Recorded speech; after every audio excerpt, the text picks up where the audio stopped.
I'd like to call this meeting to order. Thank you all for coming and introduce State Representative Joe Kleefisch, who is here to listen to your comments and answer your questions about what's going on in Madison, while I try to do the same on the national issues. I want to publicly thank the City of Lake Mills for its cooperation in setting up this meeting, and also local law enforcement officials for their service this evening. I appreciate the opportunity to hear your concerns. In fact, this is the 78th public meeting I've held since January. You probably know some of these meetings have become very contentious, so I want to be sure to review the rules that we need to adhere to so that we have an orderly environment in which to exchange ideas. First, I ask all of you to sign in with my staff. If you would like an opportunity to speak, you need to check the speaking box that appears on the sign-in slips. That way I'll know to call on you during the first portion of the meeting. I will be giving priority to those of you who reside in the Lake Mills and Waterloo area. And then if time permits, I will continue to call on residents of the 5th Congressional District who live elsewhere. If additional time is available, I will call on those who don't reside in the 5th District. This portion of the meeting will last about an hour and 20 minutes and should be over with about 8:20. I expect participants to be respectful and to allow the person who is recognized and has the floor the opportunity to speak without interruptions, as well as when I respond to each comment. Further, if the question you would like to ask or the comment that you would like to make has already been made, please refrain from asking it again. We should try to hear from as many of you as we can within the time constraints. If at any time participants become rude or disruptive, I will immediately adjourn the meeting because there is nothing positive to be gained from continuing with a meeting that is disorderly. Last Thursday night in West Dallas, the meeting became so disorderly that there were so many interruptions that I had to adjourn the meeting. I don't want to do that tonight, but it's up to the audience to be respectful of everybody who is speaking, including Mr. Kleefisch and me when I respond. We can all disagree without being disagreeable, and signs are okay in this room as long as they are not disruptive or obstructive. The second portion of the meeting is devoted to those of you who seek my help with personal problems they are experiencing with the federal government. The way I know you would like to speak to me privately about these matters is if you indicate on the very bottom of the sign-in slip. This part of the meeting is an opportunity for us to have a one-on-one private conversation, and it is not the time to continue discussions from the general part of the meeting. Any filming or recording is prohibited during this part of the meeting. So without any further ado, first up is Anita Martin of Pinnacle Drive in Lake Mills.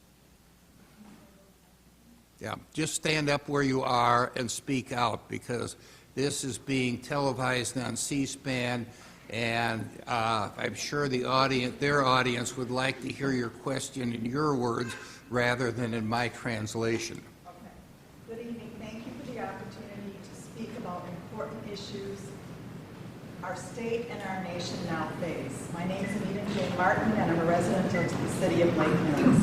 I'm asking you to please protect our environment and our valuable natural resources in Wisconsin and throughout the United States. The Great Lakes hold more than 80% of North America's fresh surface water and 20% of the entire world's fresh surface water. Congressman Sensenbrenner, please do not let the Great Lakes Compact go by the wayside. All of the 8 Great Lakes states approved this vital commitment, which President George W. Bush signed into law almost a decade ago. We must protect our water. Also, Mr. Sensenbrenner, would you please support legislation to continue the fuel economy standards, CAFE, or the corporate average fuel economy standards, to reduce energy consumption. Please also vote for a budget that supports staff to ensure science-based decisions are made at the EPA as well as NASA. Representative Kleefisch, I'm asking you and our other state legislators, please do not cut $90 million out of Governor Walker's proposed education budget. This is the cut that's recently been discussed, suggested or the 2017-2019 state budget. We simply cannot afford to lose the $200 minimum increase in per student funding.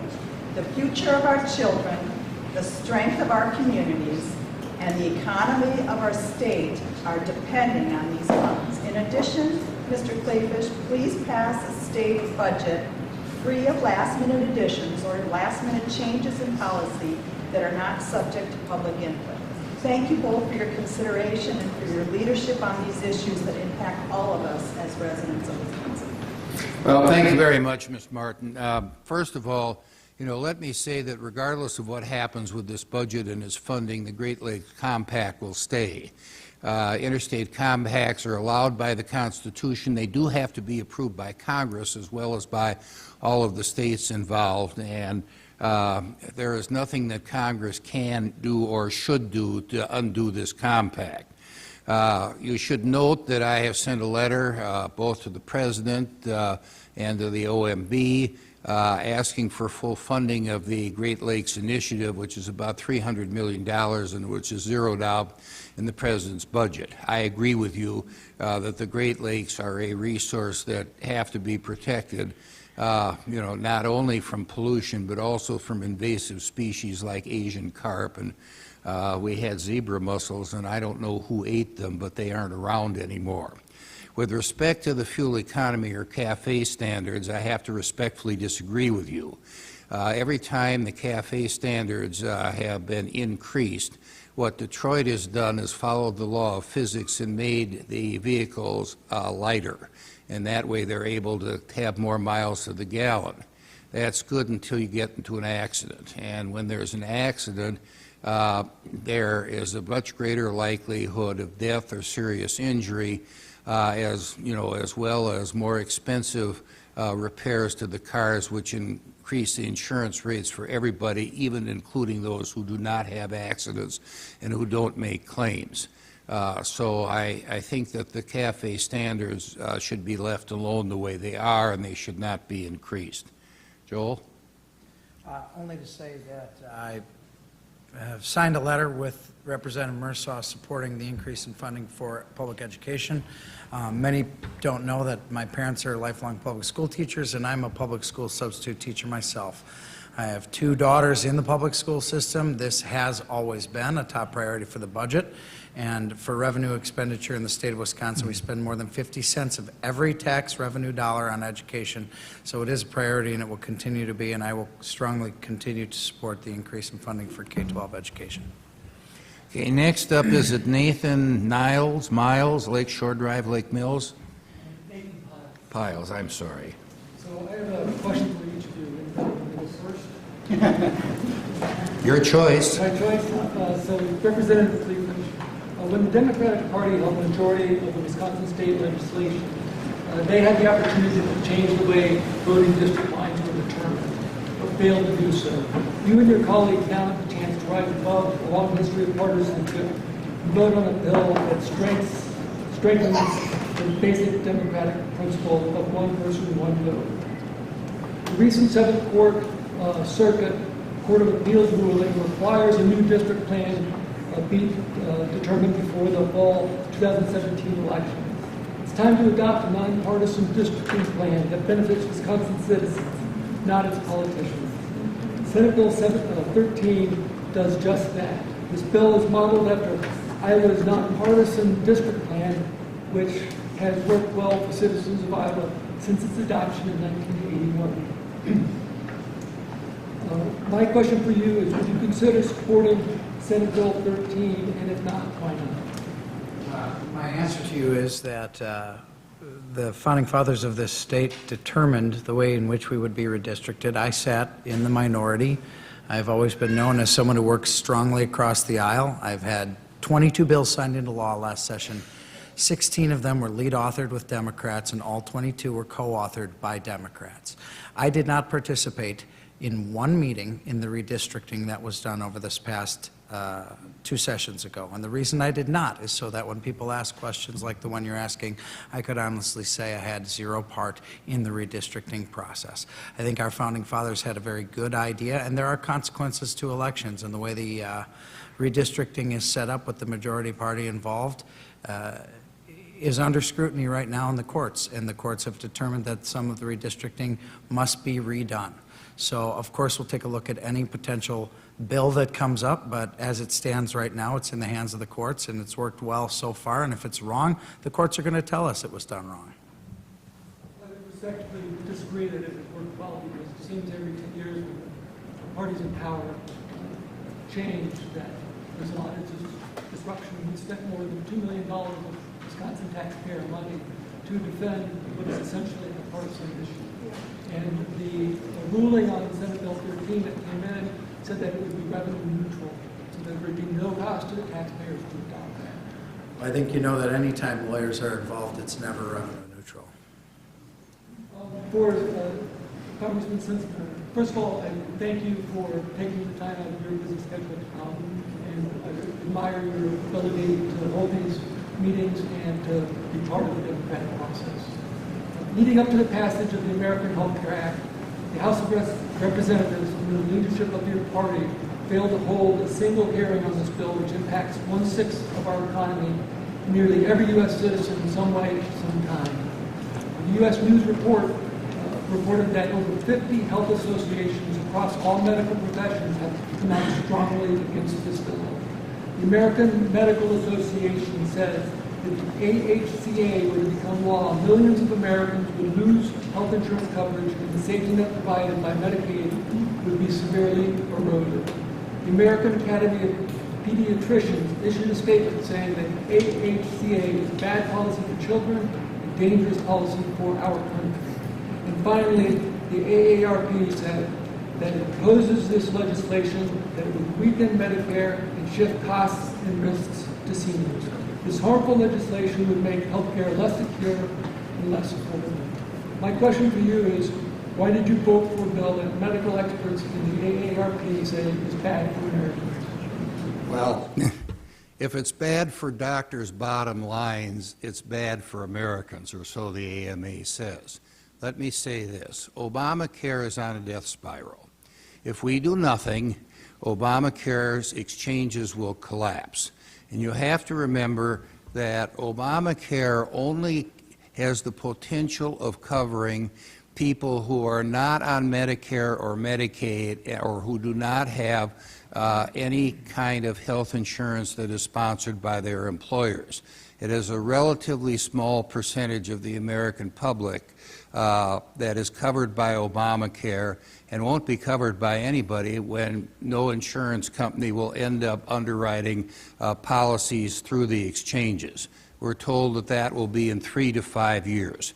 The exchanges have collapsed in other parts of the country, even in our state, in the northwestern part of the state, which is very thinly populated. All but one of the insurance carriers have pulled out. And when there's no competition between the insurance carriers, the remaining carrier is free to raise premiums at will. We're going to see a pretty significant increase in premiums when they are announced and finalized, which should be coming up pretty soon.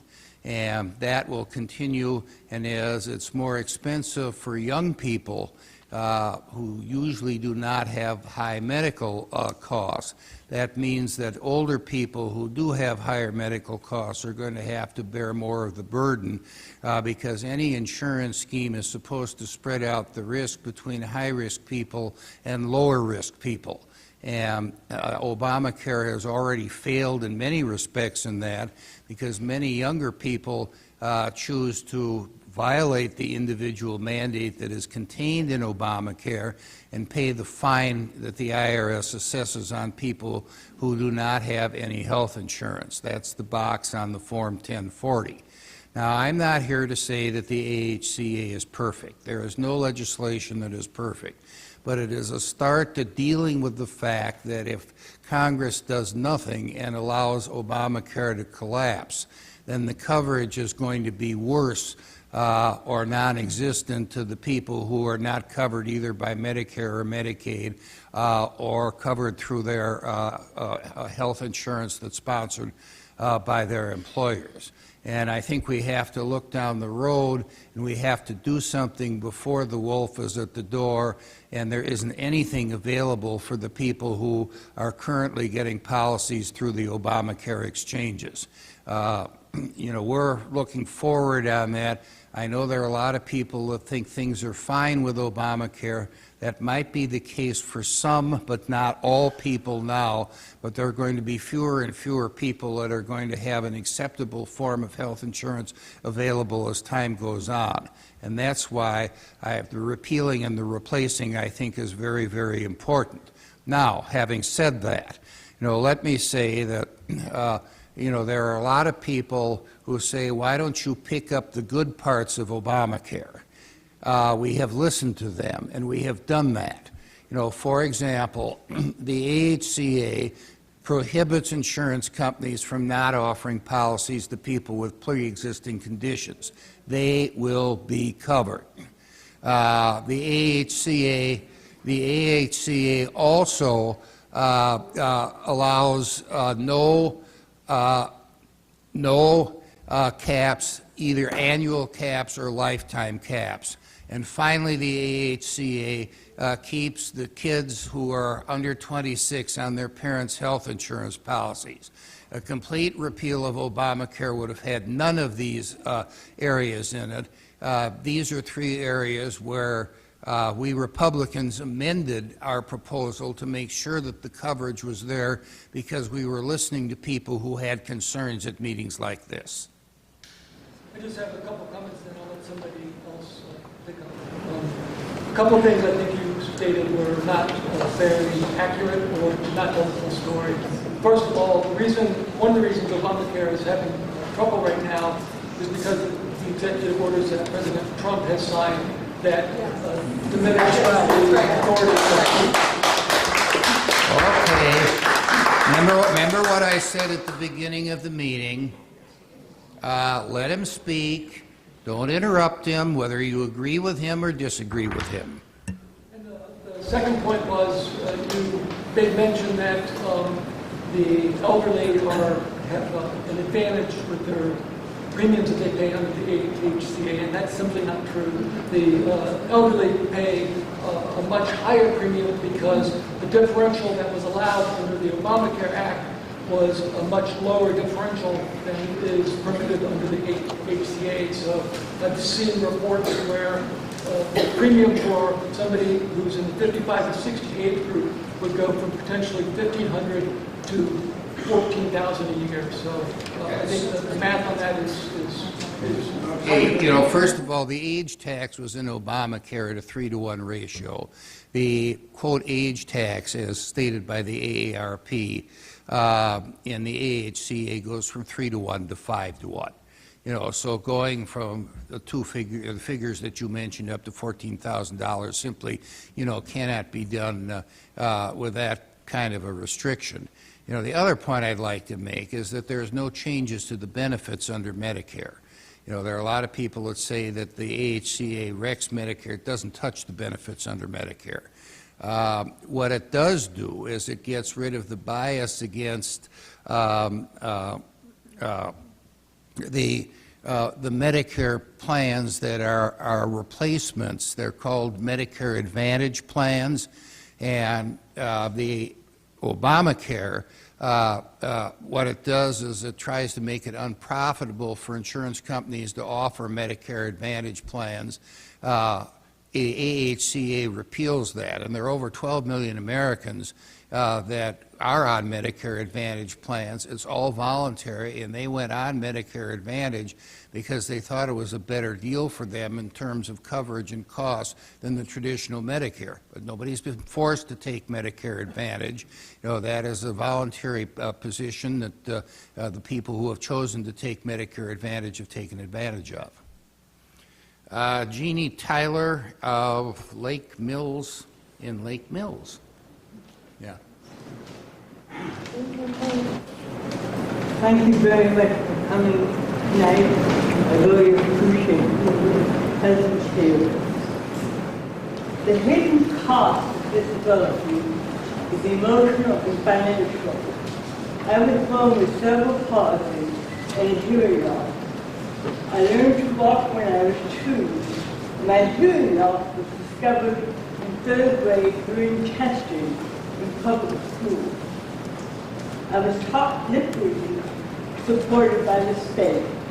I felt isolated as a child because I was unable to hear, and the cerebral palsy made my speech difficult to comprehend. I was ridiculed and laughed at by kids and teachers. The hidden cost of disability is financial. Technology makes my life much more bearable. I just purchased new hearing aids this spring for $6,280. I hope they last 6 years. I also have to purchase hearing aid batteries to power these hearing aids. Each battery lasts for 3 to 4 days. My health insurance covers $3,000. Medicare does not cover hearing aids nor the battery. I developed dystonia because of the cerebral palsy. I have been treated by Botox injections since 2001. These injections have been a lifeline to me. The shots have kept me upright and with much less pain. The financial cost of over $30,000 per year with bankruptcy if I did not have health insurance. As a retired church pastor, I have access to health care through my denomination. I am a follower of Jesus who offers healing without charge and whose healing often resulted in returning those healed to community. As a church pastor, I ask you, which Bible are you reading? The Gospel of Prosperity or the Gospel of Grace? I am appalled by the Republican health care bill. The Republican health care bill would take people like myself and place us in a high-risk pool and then allow the states to decide how much health care people like myself would receive. I'm appalled that the wealthiest nation on the planet does not cover health coverage for all equally, or are some more equal than others. How is it possible for you to defend a system in which millions will lose their health care benefits and thousands will die per year? Well, with all due respect, I think that's an overstatement. Now, having said that, my wife has had a spinal cord injury since before we met. She, through some good doctoring and therapists, has been a very productive member of society. She was the chair of the American Association of People with Disabilities, whose primary function is to get people who are disabled into the workforce, paying taxes and getting off benefits, which I think is something that is a win-win-win for everybody. I was the one who brokered the deal to pass the Americans with Disability Act in 1990. I introduced the bill to overturn 4 Supreme Court decisions where the court misconstrued the intent of Congress and to restore protections for people with disabilities. And I have recently introduced with Senator Schumer the Disability Integration Act. And when you have Senator Schumer and me introduce the same piece of legislation, it is either very, very good, which I think so, or it completely rapes the public interest, which I hope people don't accuse it of doing. But it's something, that I agree on. Now, with respect to health care, we had a fairly good high-risk pool in the state before Obamacare made it illegal. It wasn't a perfect high-risk pool, nothing is, and the insurance companies basically had assigned risk, so they all kicked in money to pay for this. Now, if we did not have a high-risk pool in the AHCA, it would end up increasing the premiums to people who are very low risk, largely younger people, so that they couldn't be able to afford health insurance. And not having health insurance, I think, is completely irresponsible. But, you know, at the same time, I don't think it's Congress's job to tell people to spend their money in a way that they might not want to spend their money. So the high-risk pools, you know, end up taking care of high-risk people. There is $108 billion a year that is a federal subsidy into the high-risk pool to lower the premiums for the high-risk pool. But what we want to do is for people who are low risk or medium risk or maybe even semi-high risk is to make sure that those premiums are low enough that people will say that they can afford to buy the policy and it is a prudent investment of their own money. And if we have high-risk people with major claims in the same pool as the other people, then you will see fewer low-risk people ending up buying the insurance. And, you know, again, insurance is a risk-sharing scheme, you know, where, you know, we all have homeowners insurance policies. We pray to God that our house will never catch on fire, in which case we're paying premiums to rebuild the houses that do catch on fire. But we have got that safety net that if our house does catch on fire, you know, the insurance company will have the money to rebuild it, and thus we have bought that insurance largely to protect our assets, and someone's home is probably the biggest asset that they have. So, you know, I'm a practicing Catholic. I make no bones about that. You know, the Bible that I read is, you know, the same one that everybody else reads, and I try to live out my faith and love my neighbor as myself. But to say that if we let things go the way they are with Obamacare, and 5 years from now it completely collapses and the wolf is at the door and he's very hungry, you know, then I think that I am being irresponsible to the people that I represent rather than looking ahead and trying to come up with some kind of an alternative. Now, I guess the frustration that I have is that the people who are for Obamacare don't even want to look at the long-range finances of Obamacare and accept any kind of an alternative.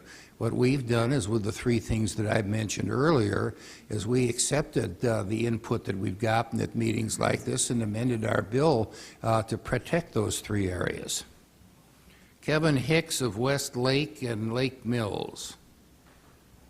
All right. Thanks for being here and addressing our concerns. I also have a question about health care. I'm a business owner in Lake Mills. I employ 15 people, 3 of which are in California. I do offer health insurance through my company to pay for half the amount of the insurance premiums for the employees. Now this, just having this be an insurance thing is troublesome to me because, like you said, it's a scheme.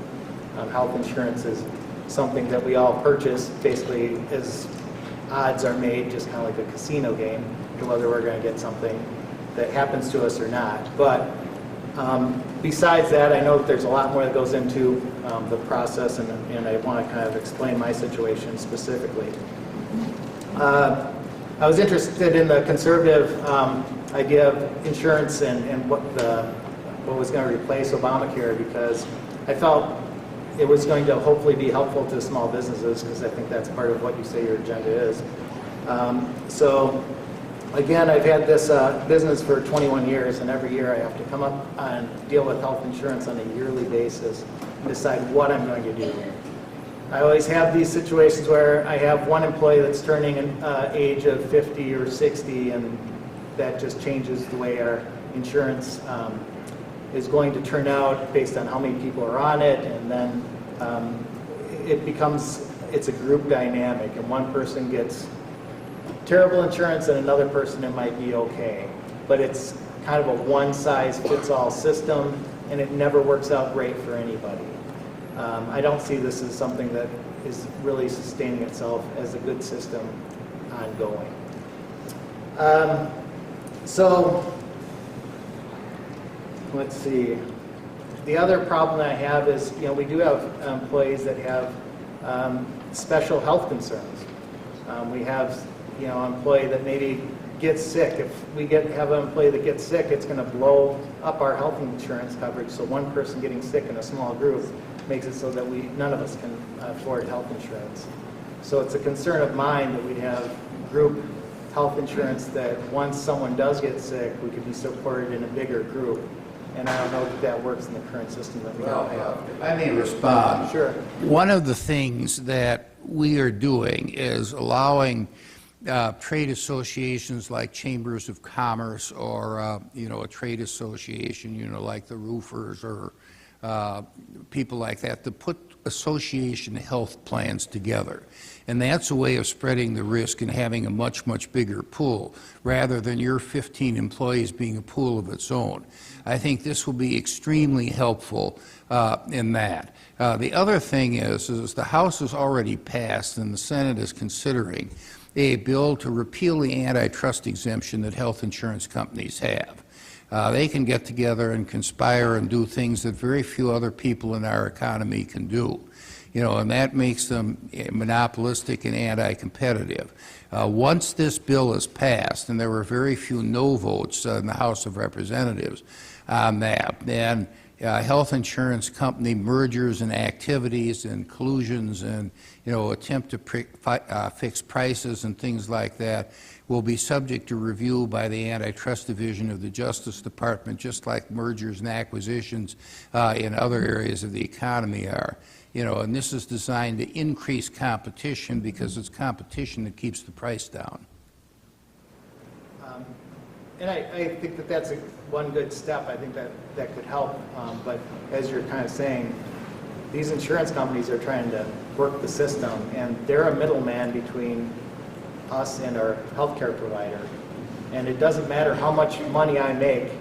I get to a point where I have a mother that's in a healthcare facility right now, and it's a small amount for most of these facilities for long-term memory care. And it's $4,000 a month.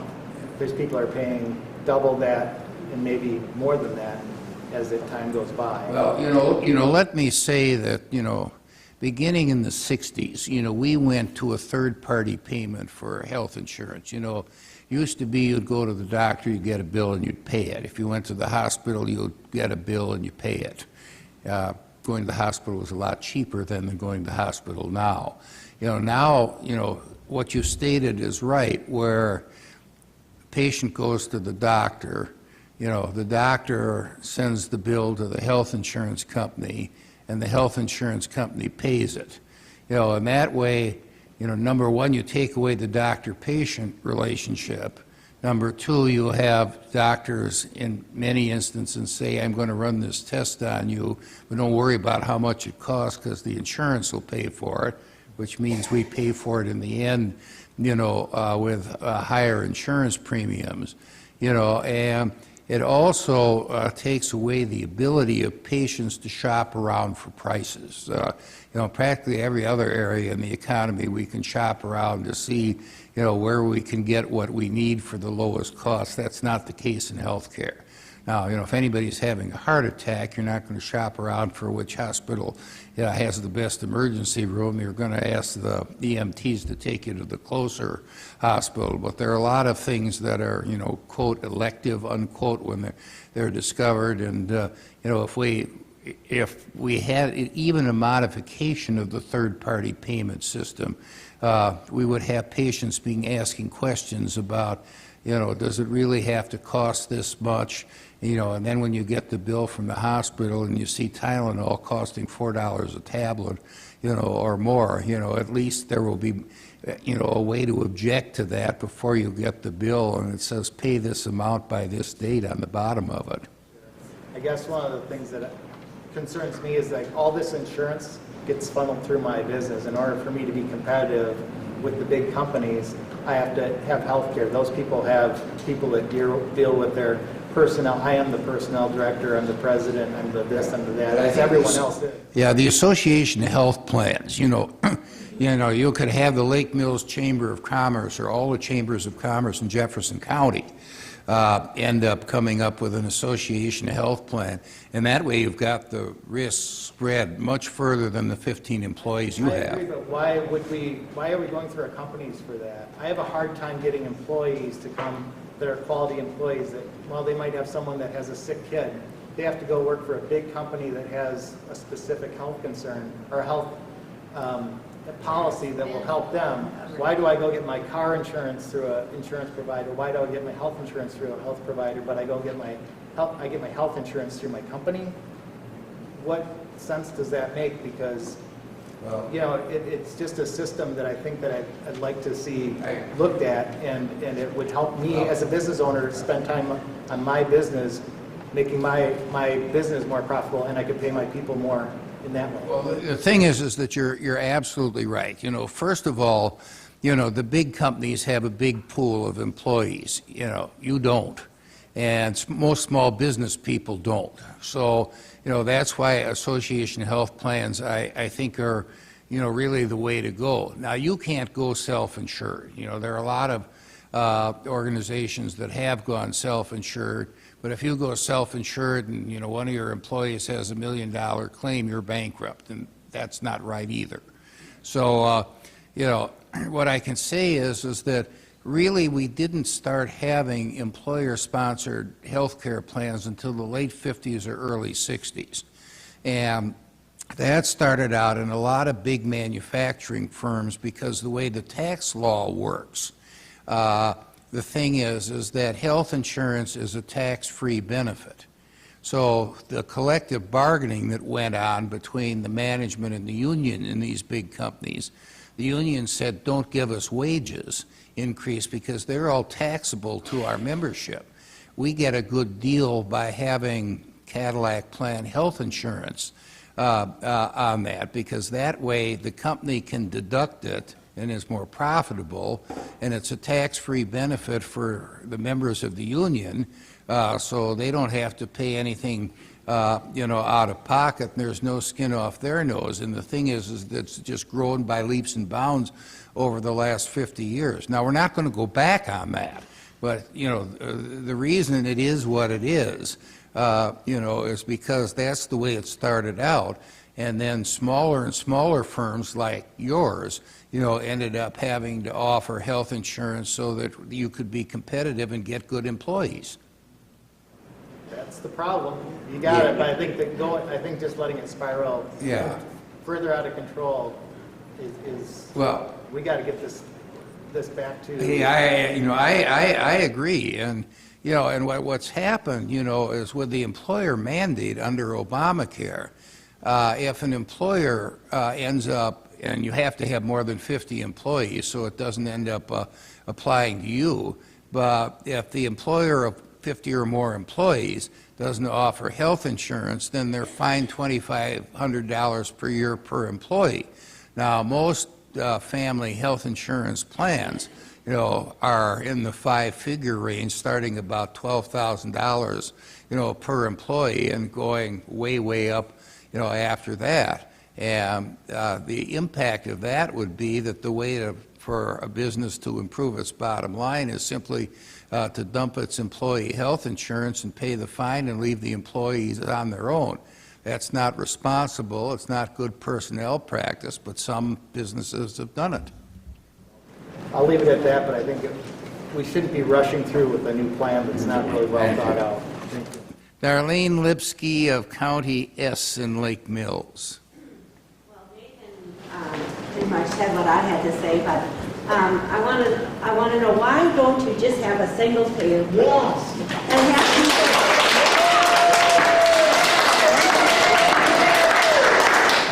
Remember what I said in the beginning of the meeting, and that is that interruptions, are not going to be tolerated.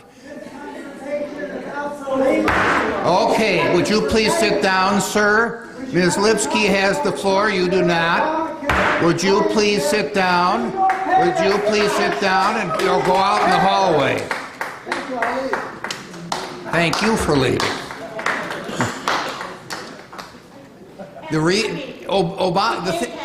We pay taxes, and I don't have to defer. Even the Russians Why have it. can't we pay premiums done with it. Well, Obama rejected the single-payer plan when he submitted Obama. Okay. Okay. You couldn't get it through because of the insurance company. Let me say that if we had a single-payer plan, we would probably see a limit on how much the government would pay for that national health insurance plan. There's a cap in Canada of 9% of GDP. One of the biggest issues in the British election that is going to be held next Thursday is the fact that the National Health Service in the United Kingdom, apparently is rationing people based upon how severe their illness is and what their age is and things like that. I don't want that ever to happen here. And that's what's going to happen with the single-payer plan, because I think we really won't be able to afford, the costs of it. And I think that we've got a $20 trillion debt. We're spending an awful lot of money on ourselves and sending the bill to our kids and our grandkids. And people aren't going to lend us money, indefinitely, if the debt keeps on going up and up. And President Obama almost doubled the debt and almost borrowed more money than his 43 predecessors combined, and that's a fact. So, yeah. How can you say that when we go and buy the most expensive bomb there is to blow up somebody? Blow up nobody. Wars that never end. Wouldn't you rather save people's lives? Of course I'd like to save people's lives, but I would point out that about 60% of what the federal government spends is on the so-called entitlement or mandatory spending programs, the three largest of which are Social Security, Medicare, and Medicaid. Now, Medicare and Medicaid are both health care plans, mostly for elderly Americans. In the case of Medicaid, not all elderly Americans. And Social Security is, for people who are over age 62. So, the fact is that... Excuse me.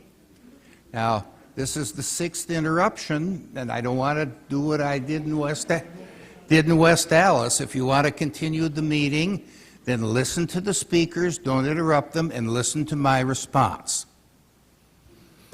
The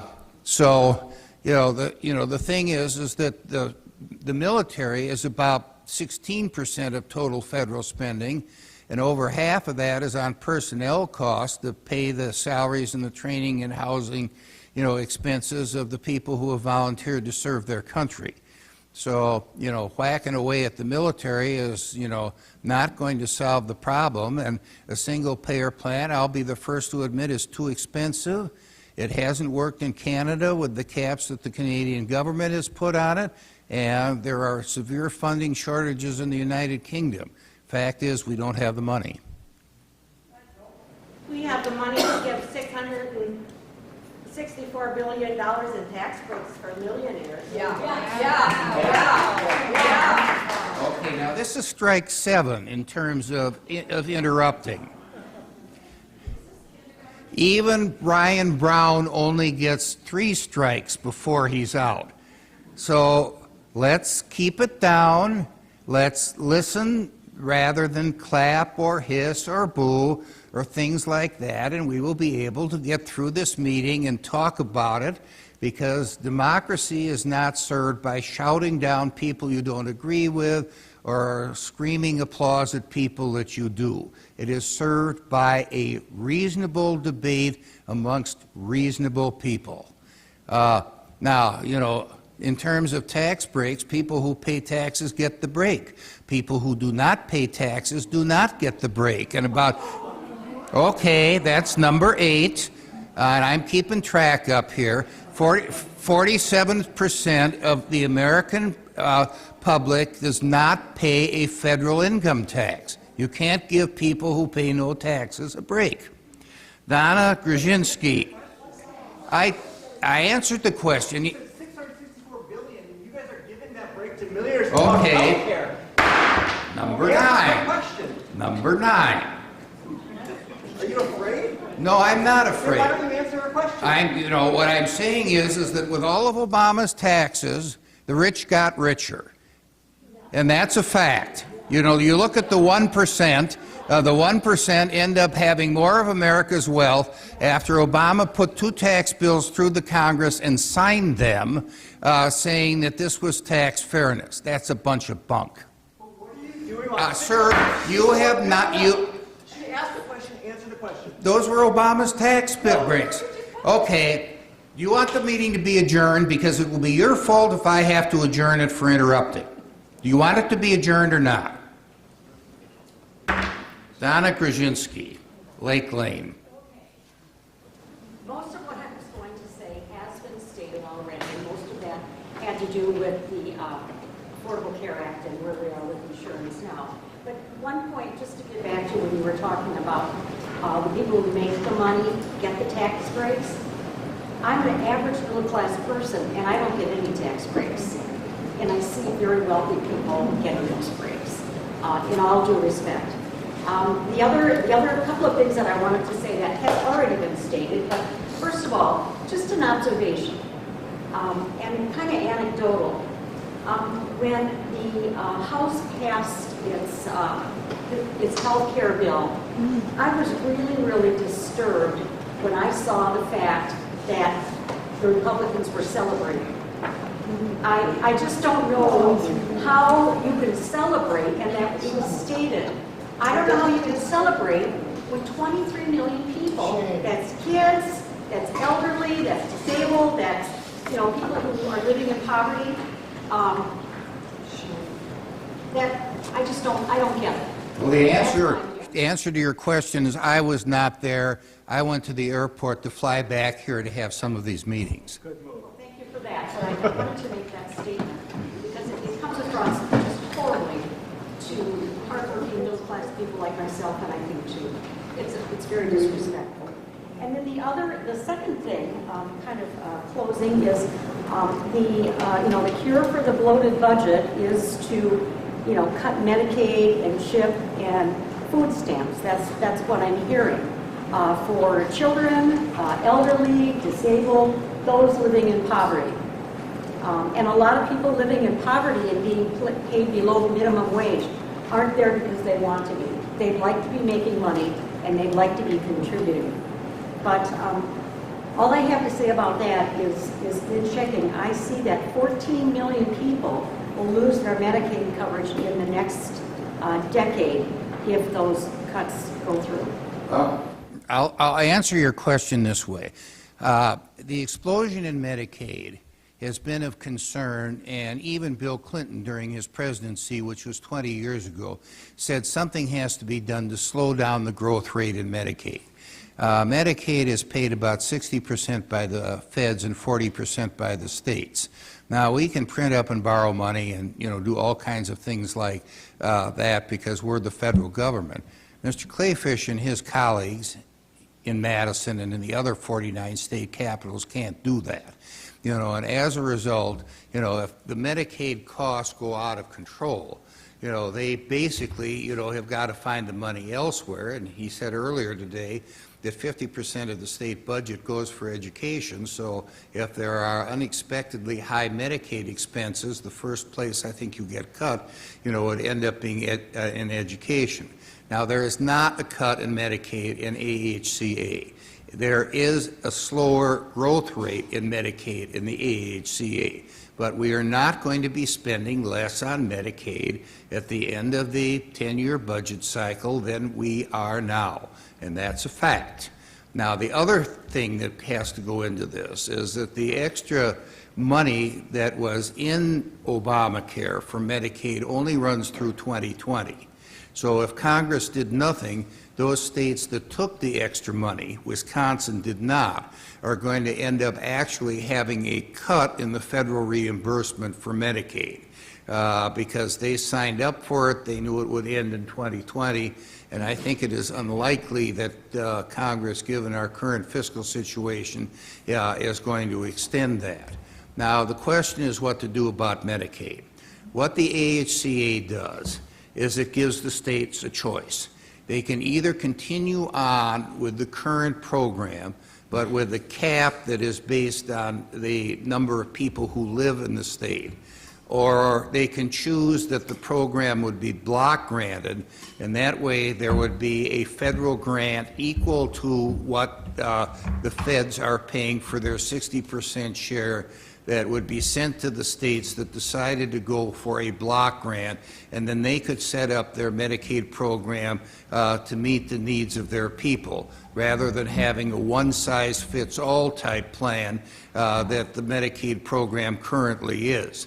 Now, this isn't going to be a choice that my colleagues and I are going to make on whether to go this route if the AHCA passes in its present form. It is going to be a choice that Mr. Kleefisch and his colleagues and the governor are going to have to make. And I think that, I am for federalism, but I also think that what you're going to see, is you're going to see a more responsive Medicaid program if they go the block grant route, because state legislators are closer to the people than Congress people are, and a lot of these decisions are made by federal bureaucrats who aren't close to the people at all and have civil service jobs, and they don't have to run for re-election or go to meetings like this.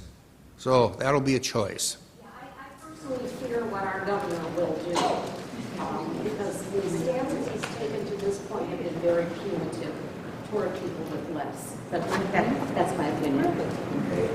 Tom Vince, Sunset Road in Lakeville. Well, I think you're covered.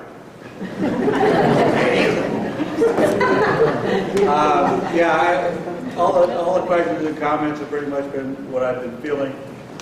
One thing I would say, and you kind of hit it a couple of times, when we talk about the idea of single payer, that's very not received very well. But I also think that I visited Canada and visited several countries that do have some form of social insurance, and they're extremely well received. Now, when I would say something like a single payer, what I would be talking about and promoting would be something like Medicare. And anybody here who's on Medicare knows it doesn't pay everything. You need to have a supplement. And I believe the form of a single payer plan should be basic coverage for everybody. When you talk about pools, what bigger pool is there than to be a citizen of this country? You put everybody in the pool and we spread the risk. Yes. And the idea in the Republican current version that doesn't require people to have insurance is, and again, that's what a lot of people didn't like about the Affordable Care Act, which is the name of the act, as you know, not Obamacare, just the Affordable Care Act, was the idea, all right, that everybody needs to have it. And by having it, you pay a premium. Young people, I know they didn't like it, but young people were also the one exception that could get the, the catastrophic risk type plan to keep their premiums low. But the concept was, get them in, have them participating, and have coverage. And when they have coverage as they get older, and that payment that they make when they're young and healthy helps me and a lot of other people like me because we're older, right?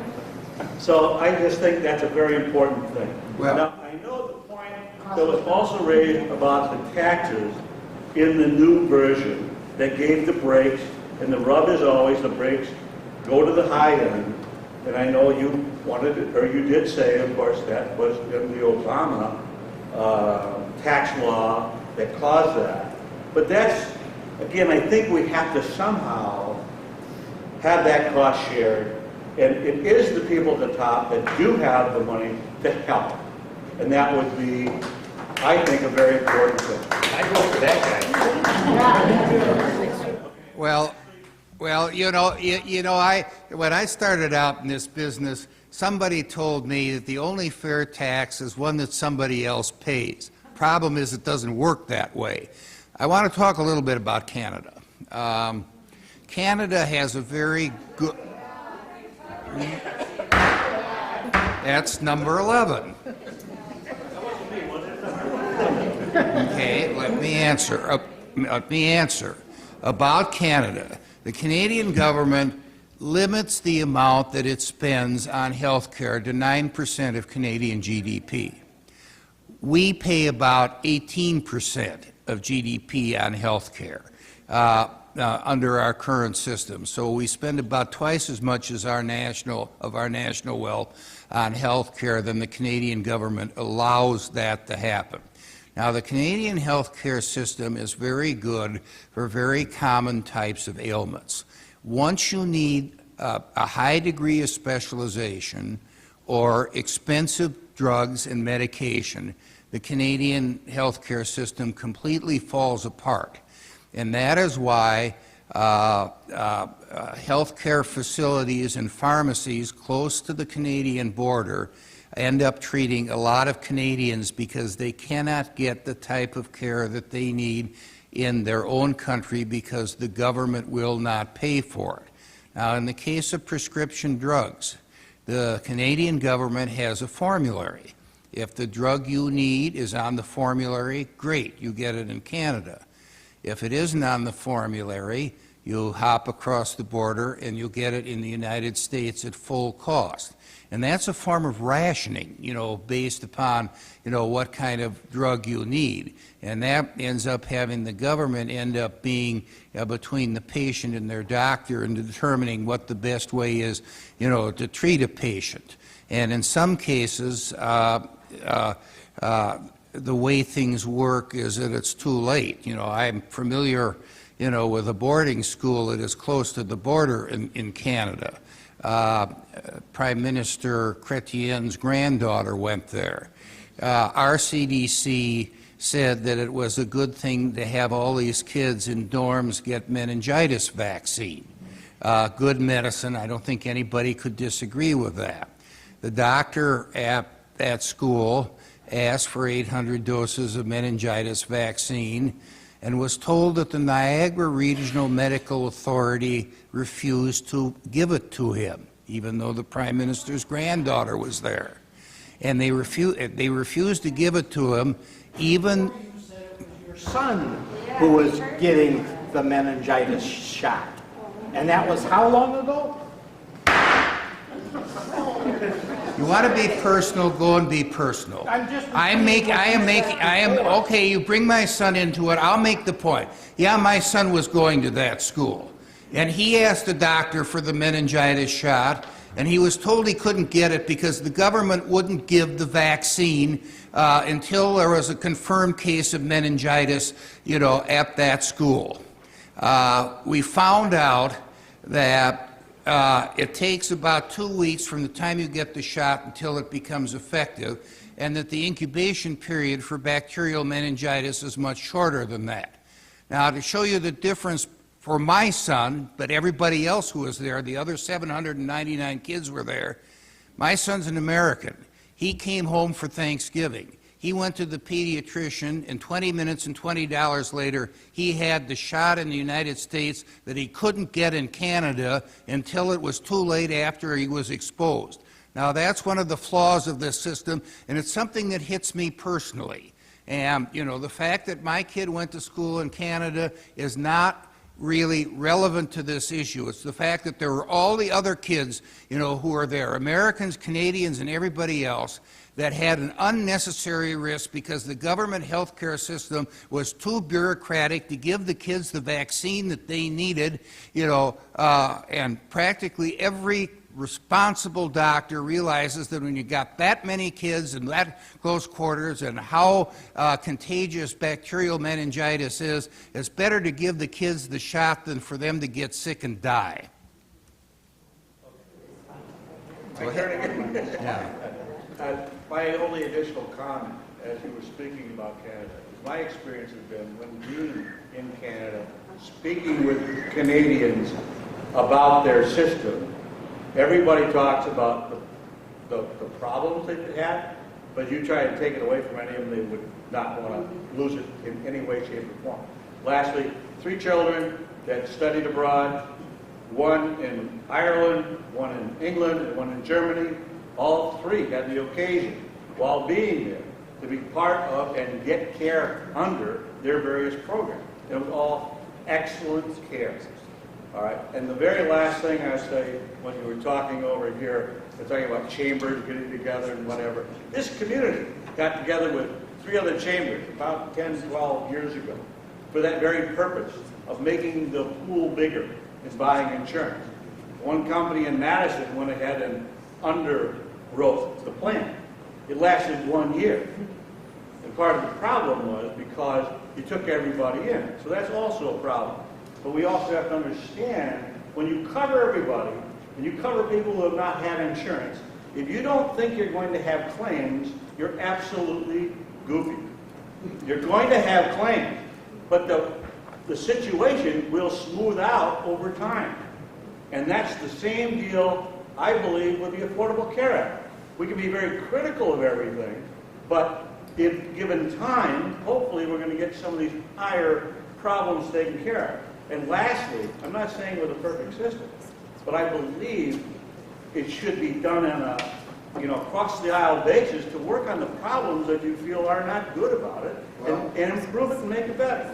Well, what I can say is that when Obama gave a State of the Union message on Obamacare, and he called it Obamacare in the 2012 campaign, so I'll quote him on that. I agree. Yes, right. He asked us to send our suggestions in, and I sent him a 1.5-page letter the next day on how we have to reform medical liability laws, because that will be a cost saver and probably stop an awful lot of unnecessary tests. I never got a response to it.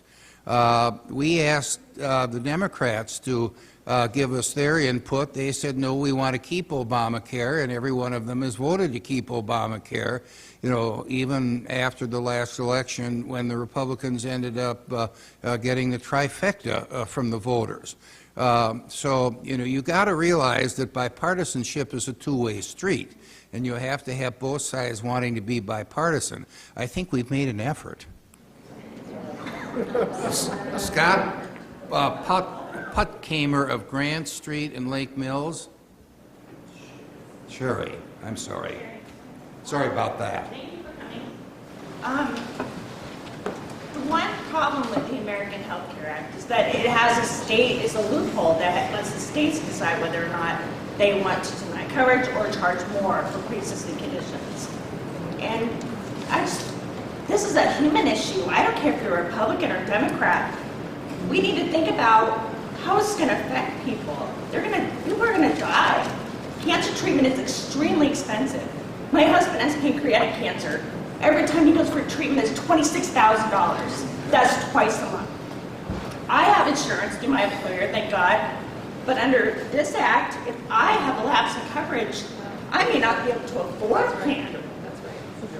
This is troublesome for everyone. Well, before Obamacare became effective, which was in 2012, which was 2 years after it was passed, the states regulated insurance, and the state legislatures decided what had to be covered mandatorily and what did not have to be covered mandatorily. So any kind of a mandatory requirement for health insurance, or for that matter any other kind of insurance, is relatively new. I think the insurance policies that were sold in the state of Wisconsin to our people before 2012 were adequate. And I have a great faith in the state legislature and the state insurance commissioner to provide for adequate coverage. Now, with respect to your... At what cost, sir? At what cost? Well, and the thing is with the high-risk pools and the AHCA, there's $108 billion a year of a federal subsidy to lower the premiums for high-risk people, and that's a lot of money, ma'am.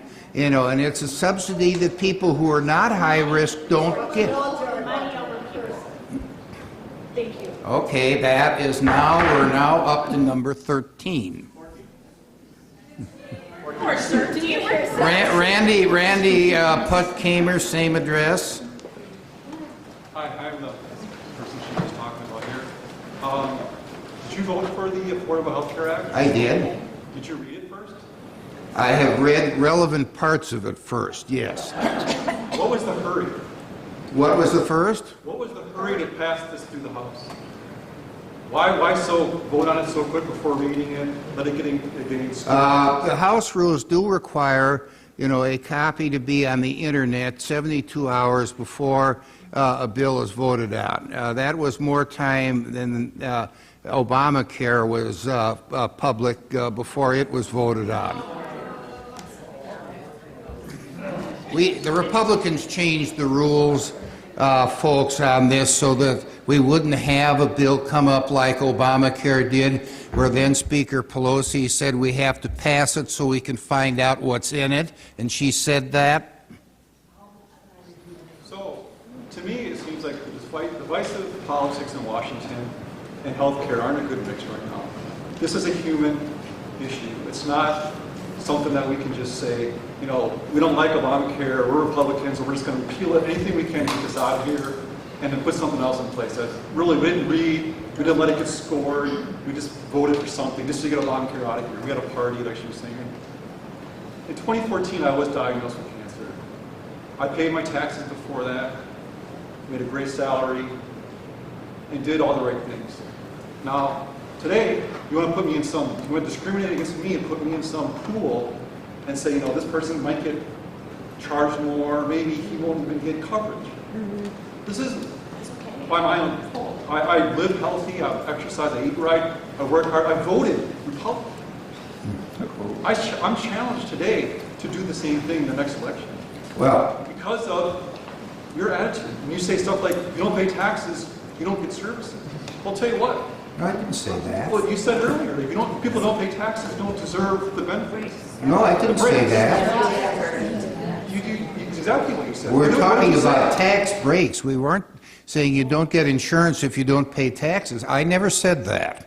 I didn't say insurance, but I'm telling you, I paid my insurance, I paid my taxes, I did all the right things, and now you want to potentially take away what the ACA has set up as protection for people that have pre-existing conditions. And I don't want to even, I think right now Washington's doing more to protect the insurance companies than they are to protect the American people. And I don't know, why is that? Why do I feel like that?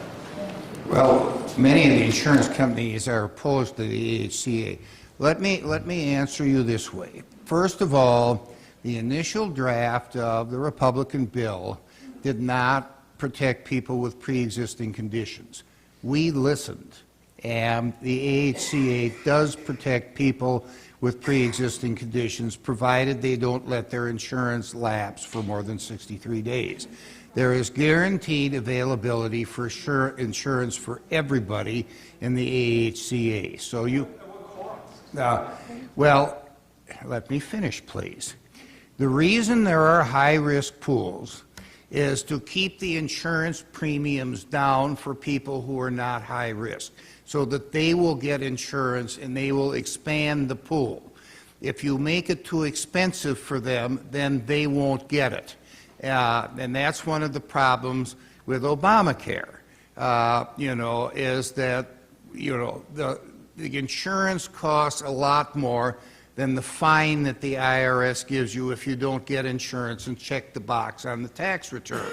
So there are a lot of younger people who are simply deciding to pay the fine because they save money as a result of that. That's human nature, and Congress can't pass a law to repeal human nature. That's something that's beyond our effectiveness.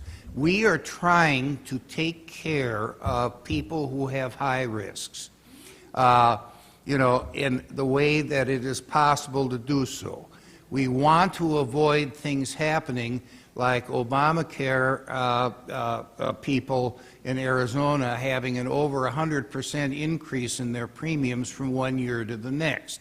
That's also unsustainable. And I think we're due for a double-digit increase this year, but the exact amounts in Wisconsin, have not been announced. This is a very complicated issue on this, and, you're not being segregated out. You're the people who are going to be getting the government subsidy, the $108 billion a year, because you are high risk and you have, high medical bills. other people will not be getting a subsidy. They would be getting a tax credit that goes up with age, but they would not be getting, a direct subsidy. And, we think that, this is a better way of going about it and targeting people for the subsidies that really need it, meaning people who are high risk, rather than using income as a determination of whether you get a subsidy or not.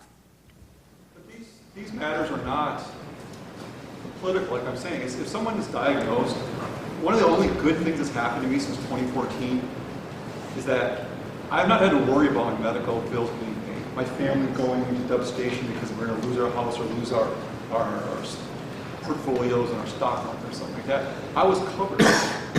And that, to me, is more important than you telling me I might get a subsidy or you're putting $108 billion. I don't know what that means, because how much am I going to be taken care of? My family going to be taken care of? If $108 billion to all the people that are in my situation, how much does that equal per person? Well, we don't have the statistics for that. But again, the high risk pools, are designed to keep the premiums for people who are not high risk affordable, so that they will sign up and get insurance and broaden the pool. Now, I'm a cancer survivor as well.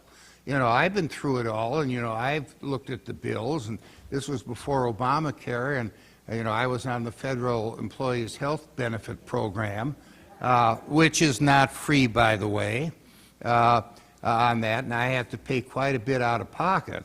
But what you're seeing with Obamacare is that the medium-sized coverage plan, is the premiums are about $800 a month, and the deductible is $5,000 a year. And that means that somebody has to pay $15,000 out of pocket, before they're able to file a claim and get the first dime out of insurance. Are people going to go along with that? Because that's not a very good deal either. And that's going to get worse rather than better. To me, it's a personal issue for me, like you're talking about your son. So my perspective to the average person hasn't gone through this, or the family member hasn't gone through this, is a little different. But pre-existing conditions, when you read some of the ones that are mentioned in here, some of them are they don't seem like they're really human. Like, there's pregnancy, or there's rape, or stuff like this where, when we got rid of this stuff with Obamacare, it was a step forward, I think, in America. We were doing something right. We got rid of something that's potentially harmful for people. Now you're trying to bring it all back again, and you're letting the insurance companies do it.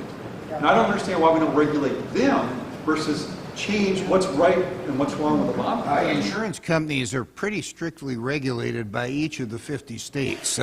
We have an insurance commissioner in this state. It has vast powers, and most of the other 49 states do. So to make a claim that insurance is basically an unregulated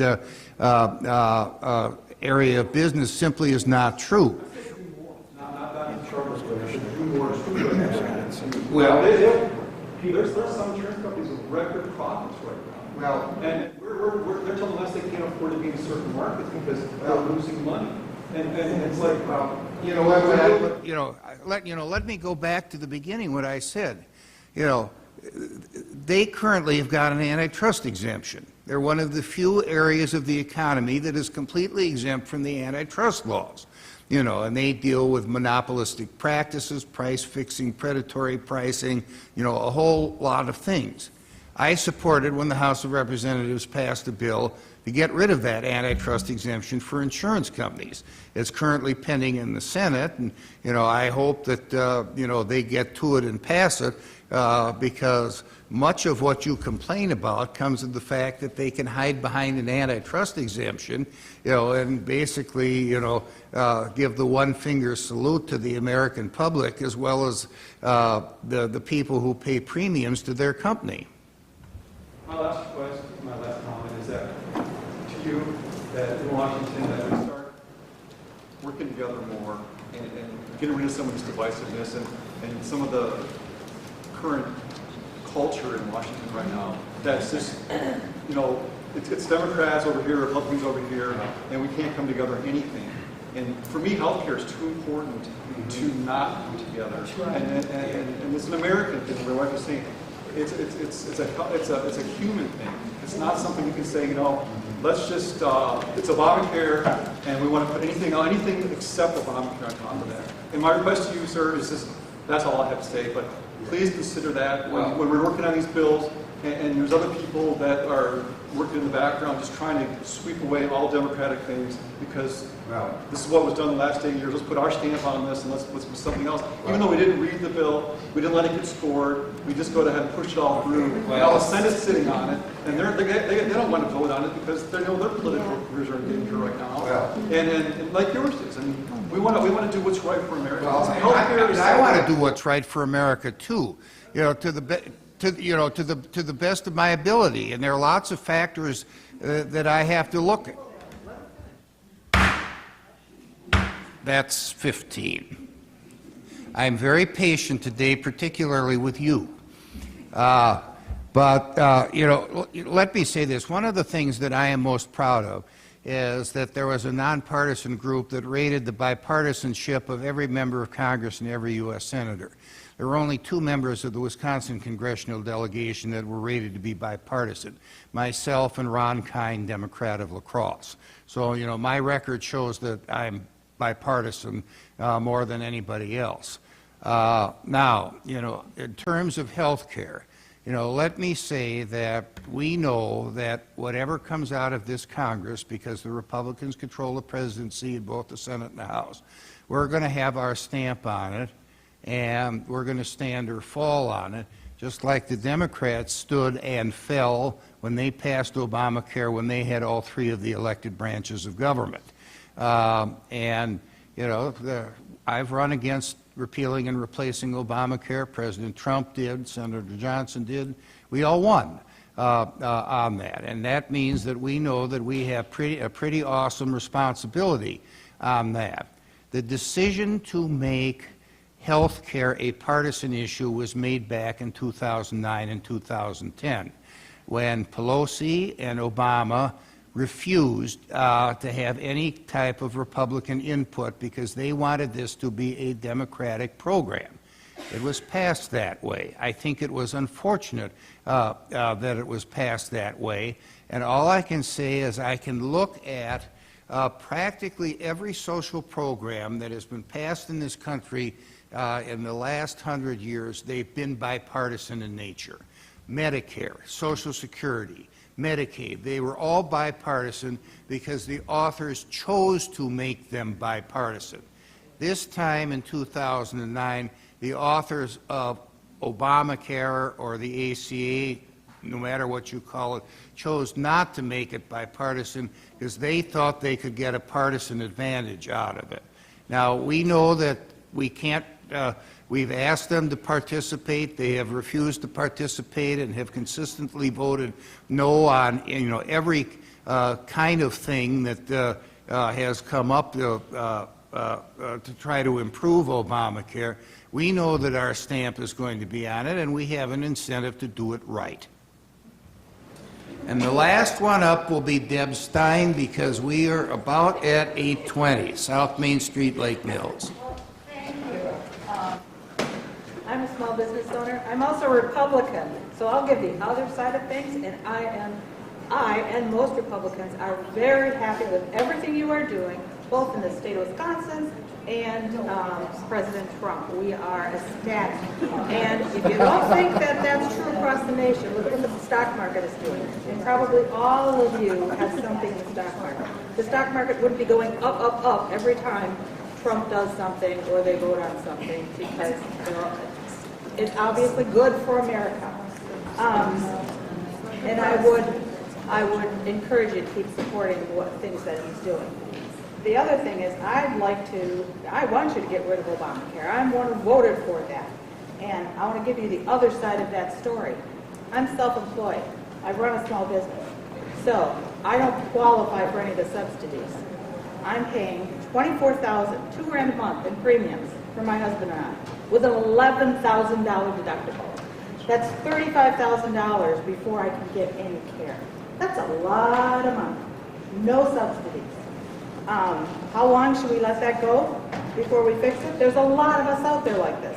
How long should we let that go before we fix it? I think it's got to be fixed now. Before Obamacare, my premium was $600 a month with a $500 deductible. The other thing I want to mention, because Lake Mills is going to be going through, our Main Street, our South Main, is going to be going through a big reconstruction project, and they're putting in bike lanes on both sides of that road, which means every house on that road, if many of you live there, are going to have itty-bitty little lawns, huge sidewalks, bike lanes, no parking, taking away parking from downtown Lake Mills for bike lanes. I am in downtown Lake Mills every day. There are few bikes that go through town. I mean, it's certainly not something where we need to have 2 bike lanes. That they have to do because it's a federal program. I drive on Highway 26, the bypass. There's 2 huge bike lanes on both sides of that road because it's fairly new. Again, a federal mandate. I have never, and I drive it a lot, seen anybody on there biking. I saw someone on there walking a dog one day, but that's it. So that's a lot of wasted land, and a lot of wasted money, in my opinion.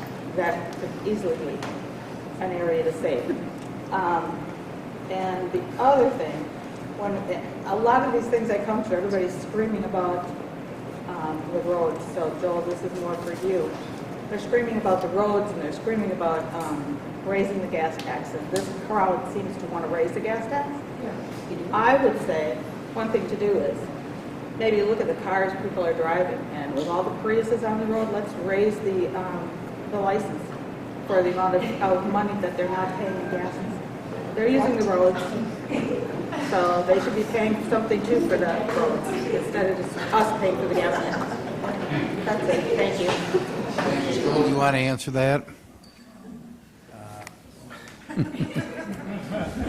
You had it easy tonight. I'll defer to you, Congressman. Just to say that the infrastructure funding for the roads is a very important issue for the state of Wisconsin. I don't know how we're going to solve that yet. But when we made the determination, and I was part of the legislature that voted to end gas tax indexing, I think that that's part of the reason that we're having trouble funding the infrastructure we are right now. We have to fund infrastructure in the state. It's the way goods and services get throughout the state, from the smallest to the largest farms and industry. And we're going to have some tough decisions that come to fruition here, but I don't think that increases in taxes is the answer. In terms of, first of all, you know, there shouldn't be a federal mandate on this. I'm not sure that every major street has got to have a bike lane on it through the federal mandate, but I think that's something to ask the folks here in the city to show you the regulation that requires there to be a bike lane on that street, and if it's not required, then ask why is one being put in.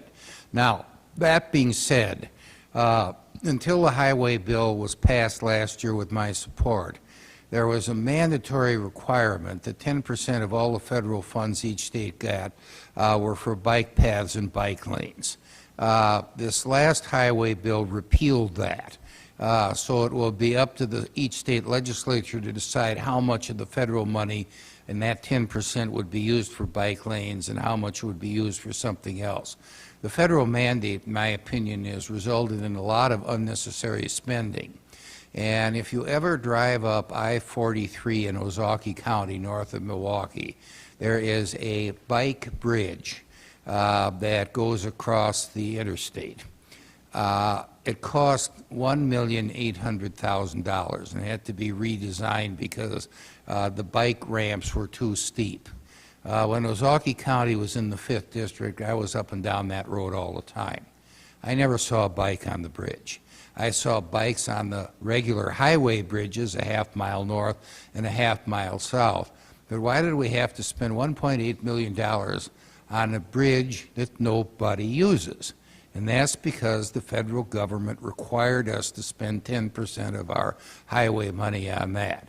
Now, the legislature can decide to use all of that money or part of that money to repair roads and bridges in this state, or maybe plot out a new highway or add lanes on highways. But I think that that's something that we in the state, through our elected officials here, are much better equipped to do than somebody sitting out in Washington deciding that bridges to nowhere, and I've described one of them in our state, have to be built. So thank you for coming. This part of the meeting I'm going to adjourn now, and I will like to see people who have got individual problems with federal agencies one-on-one here, rather than continuing the general issues discussion. And cameras off, please, folks.